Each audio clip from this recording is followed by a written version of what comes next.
Hear me out. 3 Big 12 teams in the college football playoff. I said, hear me out. This is the Big 12 squad. Somewhere in here. It's like 17 video. Okay. This is all right, Big 12 squad. Wasn't able to make it today, so I apologize for that. But sorry, wrong video. You're talking ball with the Big 12 squad.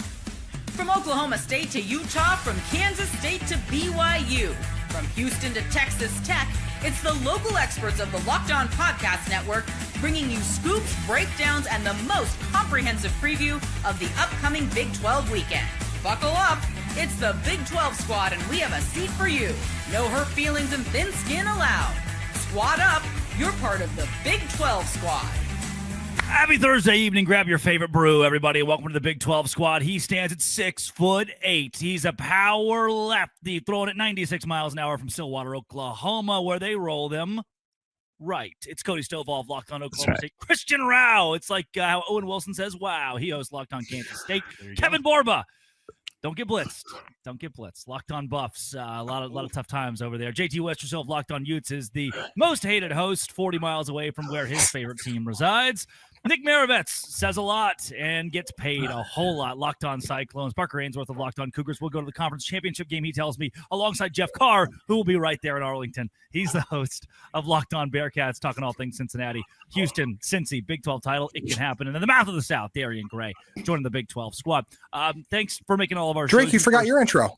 Listen, Drake, why didn't you do your intro? The guy who hosts the Big 12 squad, but threw a temper tantrum when the Big 12 finally gets college game day. You forgot your intro. You want to talk about temper tantrums? Have you seen your athletic director?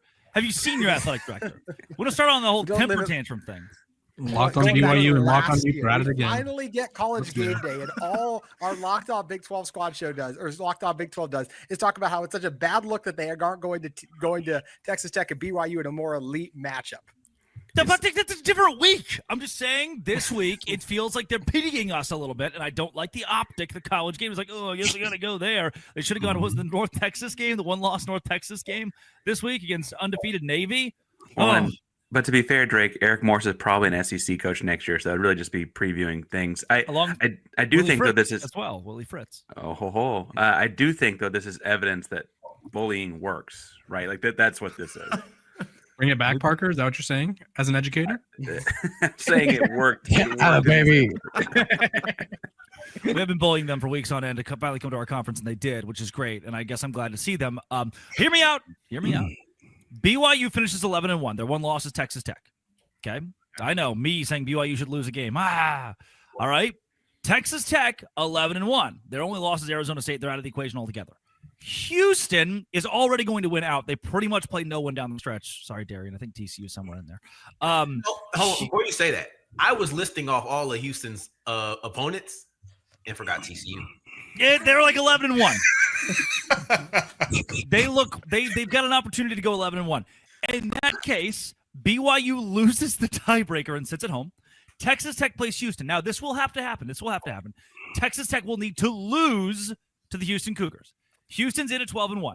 Texas Tech 11-2. SMU situation, they get in. BYU 11-1. You can't keep a good bear down. 3 Big 12 teams, college football playoff. Hey, Jeff, good to see you. Go Bearcats.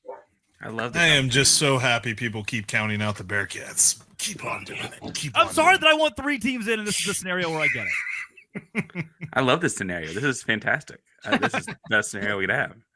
I think we should rig this. Are we? Can I ask a question that's kind of? I've recently gotten into mead. Anyone ever had mead? It's ferment. It's honey fermented wine. I think. Is the Locked On BYU 2.0 host allowed to have mead? Is that a thing? I think mead's classy enough for the Cougars community. I believe. So mead is a very sweet thing that's going on here, and I've had enough mead to ask this question and need some help in answering it, and to allow you all to influence my brain. Are we good enough to win a college football playoff game? Win a game? Yes. Last year, Arizona State almost beat Texas. I think they're good enough to win a game. Win a championship. But if you look at the current top 12, BYU or Texas Tech, Houston, namely like a BYU or Houston, if they're the representative of the conference, would they be good enough to beat on the road Georgia, Alabama? I mean, Florida State. Yes. I think it's Washington State almost beat Ole Miss. it's really hard to go on the road in the college football playoff. I feel like with a team that elite and win in their house, that's where it's going to be tough. I think that's why the closest we got last year to a lower ranked team beating a higher ranked team, or I guess they weren't even lower ranked, but the upset was Arizona State with Texas, neutral site. I think it's really hard to go into another top ranked team's house and get a win. If BYU were to win out, would they host? Like if they cleaned out and they were top 10, they wouldn't be top 4. 5. Yeah. Maybe number 5 or 6, probably. If they go 13-0, I still don't see them being top 4. You don't think so? Undefeated? No, the playoff committee is not going to like us like that. They don't. If you're an undefeated team, they don't F with us like that. This is where we question if the playoff committee values the AP poll or not, because if BYU is undefeated and they purposely have them at, say, 10th, like the AP poll does, which if you look at some of the AP poll voters, it's like they're just throwing darts at the computer screen and hoping whatever hits. But like, you don't think that the committee should like throw away sort of the AP poll rankings and start fresh? But they won't. Right, they should. But they should. I think they'll use the AP poll to start.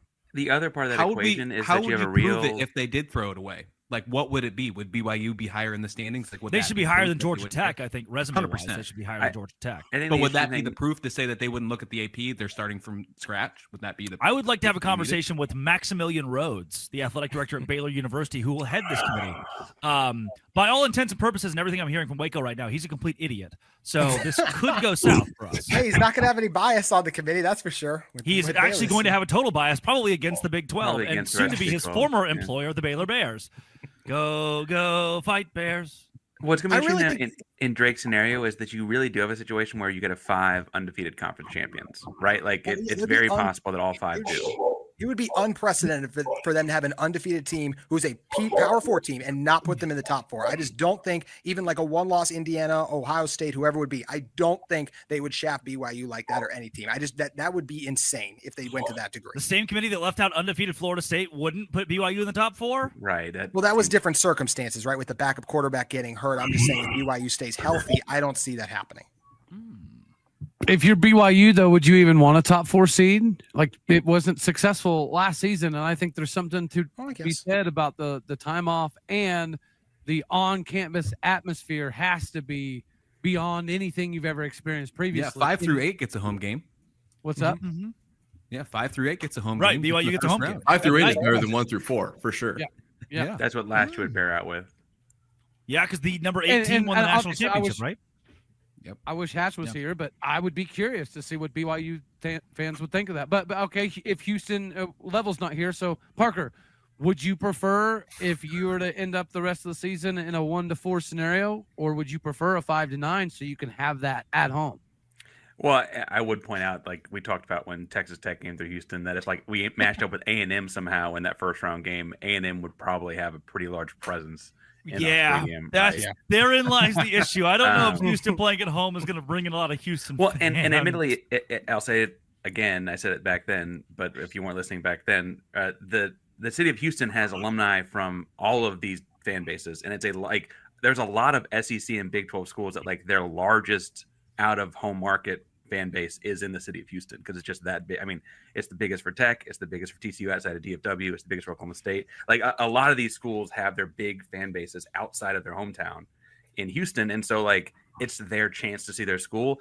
A&M is also less than an hour and a half away, so like that's not that far away. Even if you win the conference, there's not a guarantee that you get a top 4 seed. Like, right. It kind of feels like if it's not changed this year. Yeah. Sorry, Jeff. Go for it. It kind of feels like if it's not BYU, then it's not going to be a home game. Like, because there's not going to be a one-loss Big 12 team that gets a home game in the college football playoff. I think Texas Tech, if they go 12-1, would they'd be that 5 to 8 range probably. Who's their quarterback? Well, and they could blame they could blame the one the backup quarterback, right? We talked about Florida State. They did qualify that, right? I think Texas Tech has. That's weird because Utah gets to blame entire seasons on backup quarterbacks, so we can give Texas Tech a game. When you're in every single game and you're trying to figure out why you're losing all these games by 3, I think quarterback is a fair place to start. Weird. I watched the Colorado-Utah game last year. I didn't know you lost by 3. That's the only one that got out of hand. Well played, sir. That was the only one. And it was still a game in the fourth quarter. It got really out of hand. Well, I think it also matters about how you look because Florida State did look different. So I mean, we have to. Yes, you have to project a little bit, but if Texas Tech looks like a strong team, which I don't necessarily know if Florida State did look like a strong team, and we can get into those conversations of eye test versus resume versus That's why whatever BYU's not criteria high you want. because they don't look that way. So that's also a valid point. I think BYU is very gritty, but I don't know how much grit is valued in a Big 12 team, right? Like if that was an SEC gritty, oh man, they come back, they fight. Sometimes it's close, but they're always going to pull it through. Like, okay, then yeah, maybe it gets nigh, but I think we all know how the conference is treated nationally. But yeah, I think it matters how Tech looks.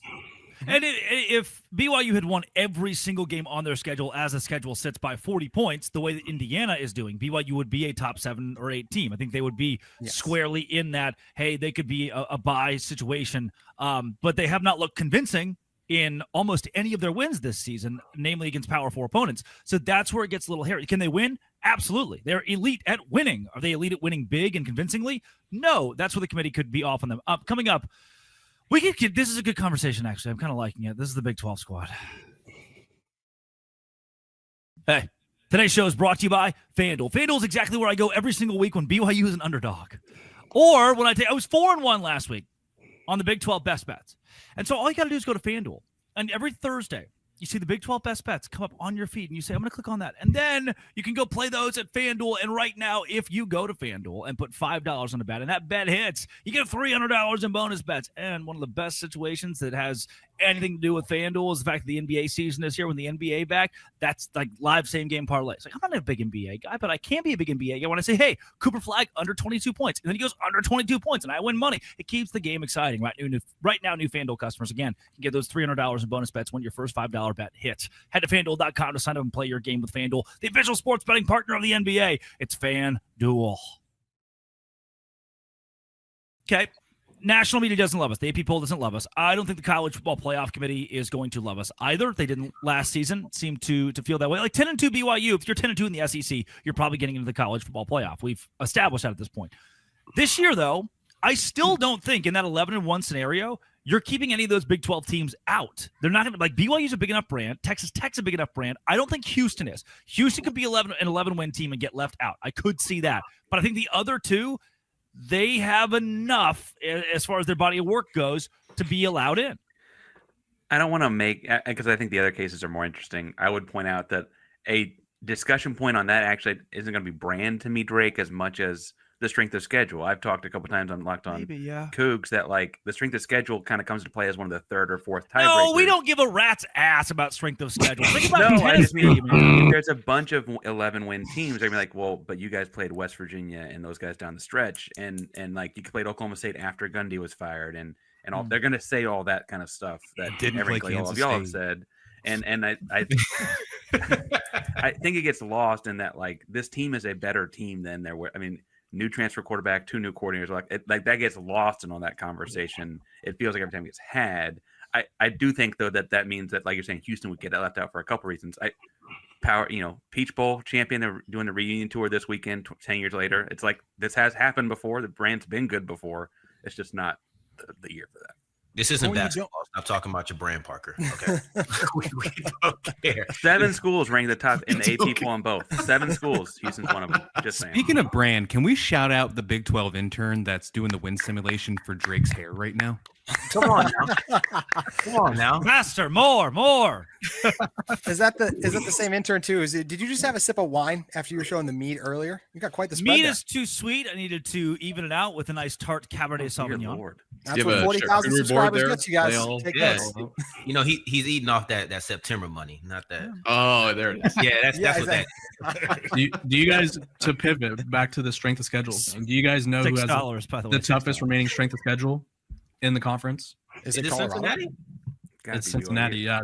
So the FPI has Cincinnati 14th in college football, BYU 24th. So I feel like they're down, and then Houston. Sorry, Parker, to throw in. You guys are 63rd down the stretch. Yeah, which is great. I mean, like Houston, they're 11-1, man. I really think Houston might be 11-1 here, which is crazy. They're going to the Big 12 championship. I'm trying to tell you today, October 30th. Happy Halloween, everyone. Parker, you have to root avidly because don't BYU and Cincy play each other. You have to root avidly for the easiest scenario is actually right, Jeff? The easiest scenario for Houston, I thought, was actually if BYU won out, and then Utah beat Cincinnati, then Cincy'd have 2 conference losses, Tech would have 2 conference losses, and be 12-0, 11-1, no questions asked. Because Cincy can win out and Tech wins out, and now it's Cincinnati and Texas Tech, our favorite conference clash in Arlington, deciding the title. But otherwise, if Cincinnati, who has a very tough schedule coming up, slips a couple times, we're looking at the Houston Cougars being squarely in there. But could that be the script, though, Texas Tech and Cincinnati? Because the easiest Patrick Mahomes, Travis Kelce, Taylor Swift shows up to the Big 12 championship game. I like what you I just figured it out. Do the wedding in Arlington, sponsored by Dr. Pepper. Gary Jones can officiate. Everybody run the FanDuel. We're going to cut what Jeff said. No, we're not going to. We're all going to be rich, okay? Because that works out so well. Let's ask Chauncey. Let him cook. Colorado legend. What just happened here? I think he just figured out the Matrix. And he's wearing his 13-0 shirt.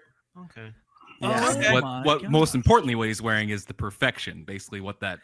Yeah, but you guys can't see the year. It's actually when referencing past success can sometimes be a bad omen for this week, Jeff. Though it's fine. Is he onto something? Is he onto something? Let me throw this to you, right? Because we talked about could 3 teams get in last year. I've always, because believe it or not, when I first joined TCU, it actually was a thing that maybe they would make it to the college football playoffs. I know it feels like a long time ago, but it was a thing that I broke down, and it was basically 1 independent, Notre Dame, 1 G5, which obviously 3 SEC teams, 4 Big 10, 2 ACC, 1 Big 12. What changes to get you to 3 Big 12 teams? Because that's 2 up. That means 2 have to drop. So what are the changes that occur? Notre Dame is already at 2 losses, and they don't have a conference championship to I took them out. Notre Dame will get in if they don't lose another game, though. I mean, are we doubting that? So?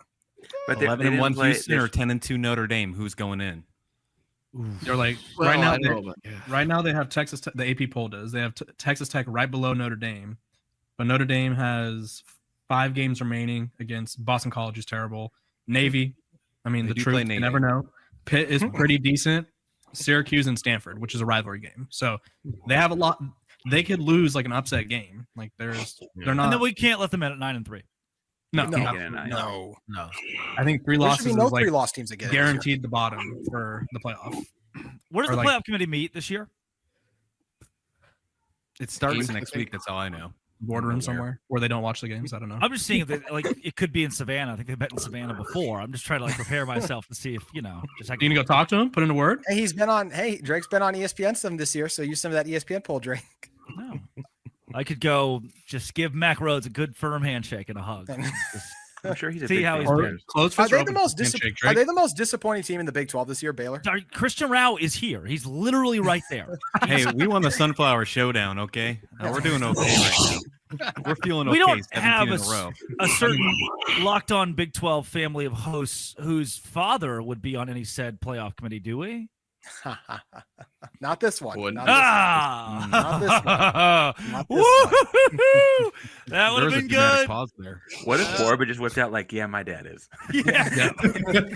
He's not driving truck anymore. He's on the committee. He's out there. He's like he is petitioning for 3 Big 12 teams. Is what he told me. Big 12 definitely matchup this weekend. Decisions. Cincinnati and Utah. Jeff Carr versus JT Wistersill in maybe America's game of the week. College game days there. Is that normal? Locked on Big 12 squad. Today's show is brought to you by Mazda. There's a reason I drive a Mazda. That's because I saved up a lot of money, enough money. I bought a Mazda because they deliver confidence with every ride. More IIHS top safety pick awards than anyone else. From footwork to breathwork, athletes sweat all the details. Mazda brings the same intention to how they craft every model. Feel Japanese craftsmanship in every detail, from the metallic accents to available Napa leather upholstery. All-wheel drive standard in every crossover SUV. You can drive with confidence through almost any season. Like our players, we sweat every detail because when you make every move count, impossible becomes irrelevant. Mazda, move and be moved with Mazda. Big 12. It's interesting to me. Houston, BYU, and Cincinnati have kind of bumped out the Oklahoma State, Kansas States of the world, the Iowa States, the guys who've been TCU, the kids who've been here. Now it's the new schools from the American or the independent ranks who are running the Big 12. And a Pac-12 school versus an AAC school hosts College Game Day this week. Is this overall a good look for the Big 12? I think it absolutely is because you finally get a game day, right? Or and the teams that you're adding that many people poke fun at are like actually contributing, right? Like everyone when they were like, we're adding Cincinnati. Well, not Cincinnati because they were coming off the playoff, but Houston wasn't looked at so fondly as a Big 12 addition, if I remember correctly, right? Parker, would you agree with that? Yeah, and we all thought it was crazy because we had just played Cincinnati in the conference championship game, Right. and like they beat us pretty handily. But like I would point out, like we'd had a pretty solid season and a Final Four run, and again the dual sport thing. I would point out that I also think though it's interesting that if like you put a burnt orange logo on Cincinnati or put that Sooner maroon on BYU, and those both top 4 teams, like this does feel like the brand that Drake is alluding to. Like we had to bully GameDay into showing up to this one. We did question what Cincinnati did. What were they giving us lately in the middle earlier this season? We did have the narrative, like other than them making the college football playoffs before they got to the Big 12, what were they giving us? So until now, we really didn't have any kind of love for Cincinnati, but that's definitely changed over the last couple of weeks. Mm-hmm. I mean, Scott Satterfield began the season on the hot seat, and he rightfully should have been. His first 2 seasons here were horrible. But I will say, like, the continuity of his coaching staff and the talent that he's kept over, like, it's all come to a head. And I think we're finally seeing him being able to put together a winning ball club such that I just made sure that the Bearcats are going to cover 8.5 this week. Guaranteed. Ask Kevin, ask Locked On Buffs host down there how that goes coverage spreads up in Salt Lake City. Were they close? And then, yeah. I think at one point the spread on the live bet was 50.5. That's how. We're going to talk about all this betting though, and no one's going to mention that they pushed back college athletes being allowed to bet on pro sports given the last 10 days. I mean, that was such a bad decision. The NCAA's timing was. Colorado alumni Chauncey Billups, Houston alumni Damon Jones, very involved in that whole thing. Big 12's all over this one. I played poker with those guys so many times. They're good dudes. They're good dudes. Yeah, Never that's won. where the paycheck went. That's for the paycheck, not the mic flag. That's where the paycheck went. There you go. Those tables were so nice; you could see your own reflection in them. It was awesome. You had the right glasses on. Yeah, I think that was a bad decision by the NCAA. I mean, you could use that every year for everything, but I think they should repeal that. But we already had Iowa State legend Hunter Deckers get in trouble, did we not? Yeah. And John Mateer, who was just having a joke with his friends. Allegedly, it was a joke, Drake. They put dates and everything, but it was a joke. Hey, you guys mentioned earlier, though, about, yes, we had to bully them to get here. But at the end of the day, the fact that GameDay is not going to a Big 10 or an SEC site, I think is a win for college football, no matter how we had to do it. Because they could have gone to Austin for Vandy, Texas Vandy this week, and they're going to another Big 12 ranked matchup. And I know, look, there's I know how you guys sometimes feel about Utah fans, but at the end of the day, it's a win for the Big 12 that Utah and Cincinnati are going to be involved in this. And it's no different. If this was Houston, Cincinnati, they would have gone there because that's another ranked matchup. So I'm glad they're giving another Big 12 team some shine here and just another school some shine. That's not one of the big or the Big 10. So they did go to undefeated Houston and Texas Tech earlier this year, though, and I think that we really lucked out that Penn State sucks because Penn State Ohio State's also this. Oh, I do agree with that. That was 100% going to be the game. That's big news. That's big news, though. I feel like they've avidly tried to avoid that. This year, the big question that I have for this one is it worth it to the Big 12 if you get game day for this matchup, but lose it next week for BYU and Texas Tech because ESPN says we just went there? I think of the two games, it's probably not – the juice isn't worth the squeeze if you're going to forfeit next week's opportunity to get this week's opportunity. I raise you I agree. I raise you in a couple of weeks, BYU winning for the next couple of weeks and going to Cincinnati undefeated and a one-loss Cincinnati team coming off a win over Utah and Arizona, in which they will host BYU and they will host game day for the second time in 4 weeks for a Big 12 school. He's done it again. It's true. He's cooking. But I think there's one big story missing there, and like Cody Campbell is a national conversation, and they don't get that if they don't go to Tech, and the game's being played at Tech. Like, Cody'd be on stage with them, I'd assume. Oh wow, yeah, right. true. Like that would have been big. He's going to talk about his bill or whatever he's trying to get. Well, they can still get it. Why are we acting like it won't happen next week? It can still happen. And JT's exactly what's going is like it doesn't have to not happen. Next week is fun. We're all assuming it's not happening. I'm looking at it. Yes, last there are no good games next week. There's one other ranked matchup, and it's A&M at Missouri. And Brian Kelly just got the boot, so LSU Bama's not gonna. I don't know if it has the same appeal. No. It's the same thing with them. Texas Vandy this week. They're not. Texas has lost a lot of its shine this year, so they weren't going to go there. I'd be shocked. It also would have been 3 Diego Pavia games in 30 days. Yeah. It would have been 3 times in 30 days. That's too much Theo Vaughn. That's just too much. Hey, I know we're talking about this whole spotlight thing of like, oh, if we have to get it here, can we not get there? But I listen to Locked On Big 12 sometimes, and he tells me this is the deepest conference in America. So shouldn't we just be happy that they're going here too and spotlighting how deep our conference is, Mr. Toll? I mean, that's the #1 Big 12 show in America. Yes, it is. Million views in October. I'm looking right now, even at like the FCS slate, just to see if possibly they'll do one of those things that they do. I love when they go to the FCS, by the way. I think it's a really cool little addition. Did it last week. Yeah, perfect opportunity. Could have done it this week. Maybe they're in Beaumont, Texas for Lamar and Southeast Louisiana coming up next weekend instead of going to BYU. You do not want them in Utah. You are hilarious. In the middle of me looking through the games in the FCS to see who does play and if there are any good matchups, which there are not, luckily, I'm reminded that Ole Miss plays Citadel coming up. And it's one of those great reminders of how suck their conference is, how infuriatingly suck. Respect the fake troops. Citadel is like 3 hours away from me. I could go to the Ole Miss Citadel game, root for my Bulldogs. It's in Citadel? Is that Citadel? No. But I could go to Ole Miss. Citadel. Yeah. Samford is the Bulldogs. It doesn't mean Citadel can't be. I think. No, I know. I think they are. I'm going to make a hot take that I think is going to suck for us. But if Navy beats North Texas, the game that I think that College Game Day should have went to, although I'm glad that there's a Big 12 going. If Navy wins, they're going to go to Game Day in Notre Dame. Oh, damn it, they are. Because they're like historic rivals too, which I mean, it kind of makes sense, but it kind of doesn't. That's not a top 15 matchup. That's be a top 15 just to watch Notre Dame beat them by 50 again. I think we should just give props to Utah for getting this game because I think it's a big moment for Bryce Eccles Stadium. You're welcome, Cody. Someone had to get beat by 70. They go to Navy Notre Dame. Guys, they're also yeah. They almost always go to the Army Navy game, and that's at Navy this year. Wouldn't they? Oh, if they miss Texas Tech and BYU next week, the week after that, there's Oklahoma State, Kansas State. So we'll be fine, guys. There we go. There you go. Kansas State, fresh off a win against Texas Tech. Yep. Yes. Against Oklahoma State, who might hire their coach that same week. And do you know College Game Day has come to Salt Lake more times than Oklahoma State has won a Big 12 game in the last few years?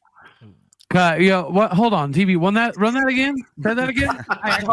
College Game Day after Saturday will have come to Salt Lake more times than Oklahoma State will have won a Big 12 game. Oh, that's a cute story.